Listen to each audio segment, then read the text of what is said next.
What's going on, YouTube? It's Prince Gmo back here with a new video. Now, in this video, I'm going to address debut superstars, wrestler, whatever the fuck you want to call it, winning the championship in their first match. Now, what we're looking at right now is Trish or Lita. Two chicks who did not come in and win it in their first match. And I know some guys will go, well, that was then, this is now. Oh my god, that is so fucking hot. But any fucking way, that was probably one of the greatest women's matches in history. But you even look at all the big stars who've ever been built by any company, and you don't just build them with one big match. I mean, if you're gonna build them, hypothetically speaking, let's look at Sheamus, for example. Sheamus didn't win it in his first match, but no one gave a fuck who this guy was when he won the championship for the first time. Like, no one knew who the fuck he was. He beat Cena for the championship, and at that point, you know, it's like, how do you even build him?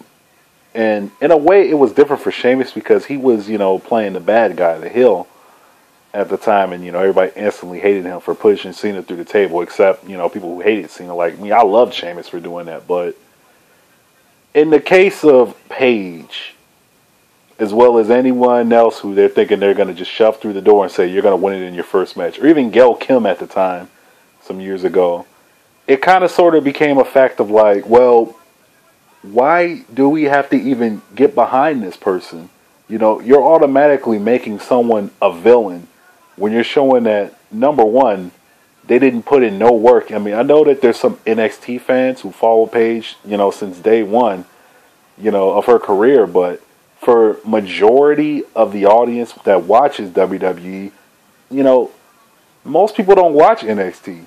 Even though NXT is better than the current, you know, show right now and has been for a while. If you want to actually watch real, you know, bona fide wrestling. Oh my God, Trish was so hot. Man, Trish has been my favorite. Not just my favorite diva of all time, but one of my favorite wrestlers of all time, you know. And, you know, not acknowledging Lita, it's almost like not acknowledging Bret Hart's, you know, role in developing Steve Austin into, you know, what he became.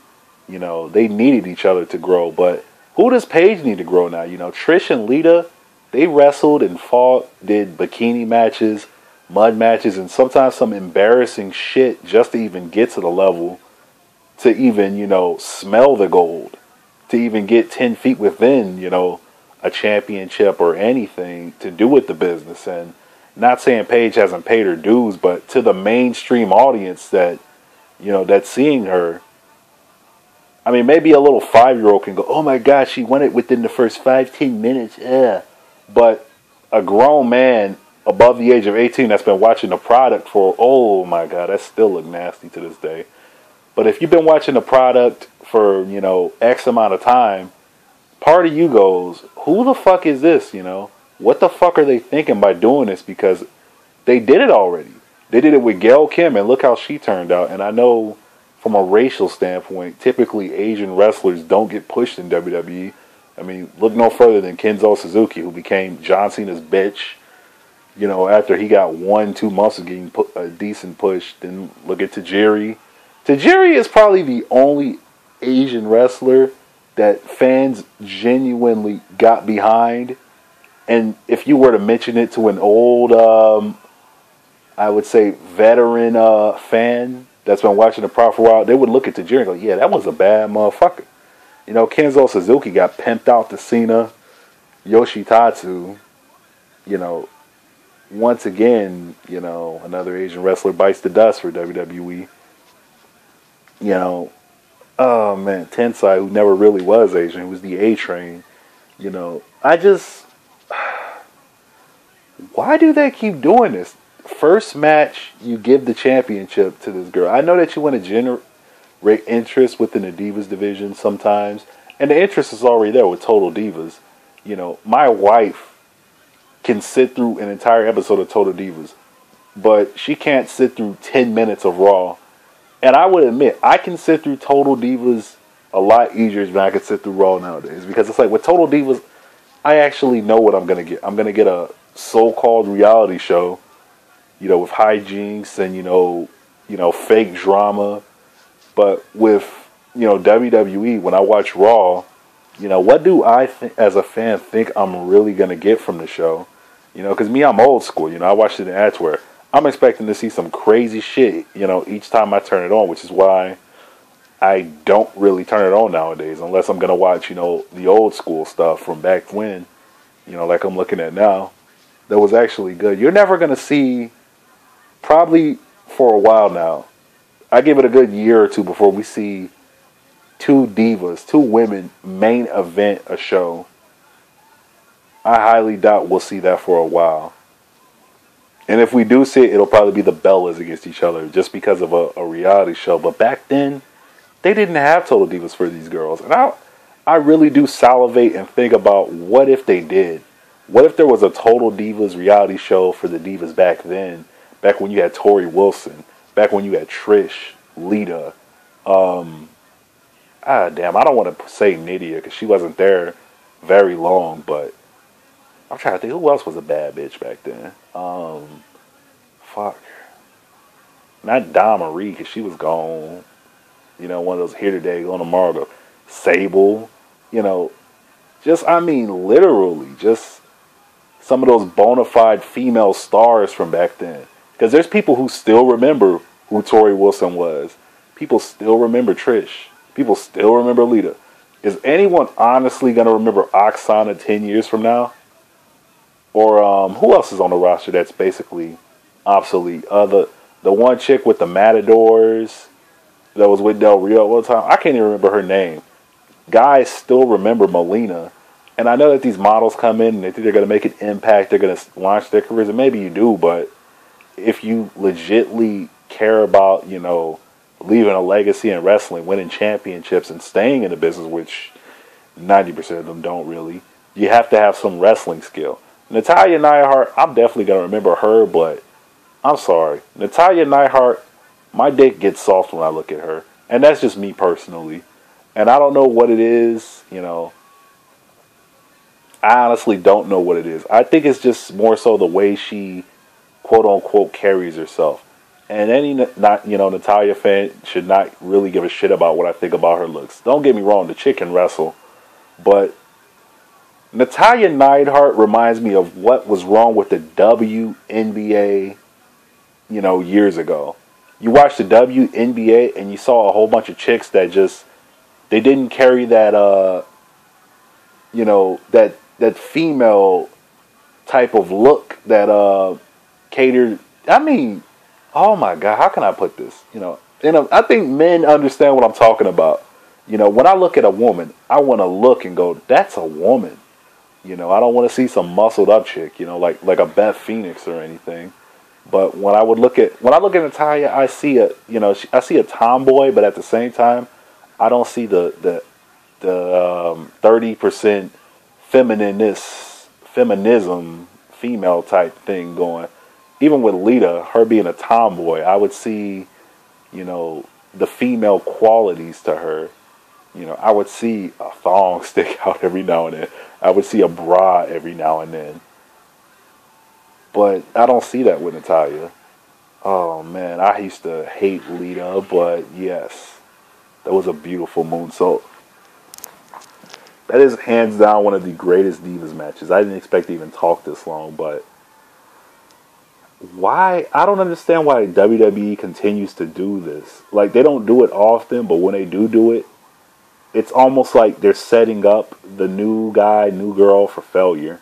Why would you give Paige the Divas Championship within her very first match? Number one, you basically just took a big steaming shit on the entire division.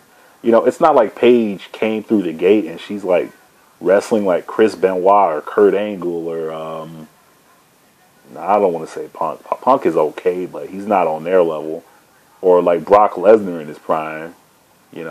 She's not even there yet. I agree that the girl has talent, but to give her the championship just like that, like she comes in and she beats the longest reigning champion. That's like debuting, what's that dude who's about to debut? Fucking, Adam Rose. let's take Adam Rose, the dude on the party bus, looking corny as fuck. Let's take him and put him versus Daniel Bryan or anyone who's been basically built up for a while, and just kind of sort of go, okay, well, we're just going to give you the championship in your very first match. Or better yet, take Wade Barrett during the Nexus invasion. What if he came in and instead of even invading and taking Cena out with that invasion, just wrecking shop and winning the championship right away? You know, it just would not look nowhere near correct, you know? It's like, who is this new guy? Okay, we instantly hate him because we haven't watched him prove himself. And I don't know if heel was what they were trying to set her up to be, but I mean, I don't hate Paige because she's a pretty decent looking girl and she's proven she can wrestle, but at the same time, it just kind of sort of comes off as like, well, what about all the girls who've been there for years? You know, when's the last time Oksana's held a championship? What about Alicia Fox? You know, the chicks who legitly can wrestle, legitly, you know, good, who've never held the championship, but you're going to give it to this new girl. And I know that politics, you know, has a lot to do with it. Maybe one girl's not sucking the right guy's dick, you know, or maybe she got into it with this one, or this one got into it with this one. You know, you can never be too sure with the wrestling business because it's always some bullshit behind the scenes that you just don't know about, or as a fan, you're not meant to understand it, but we like to pretend we do understand it.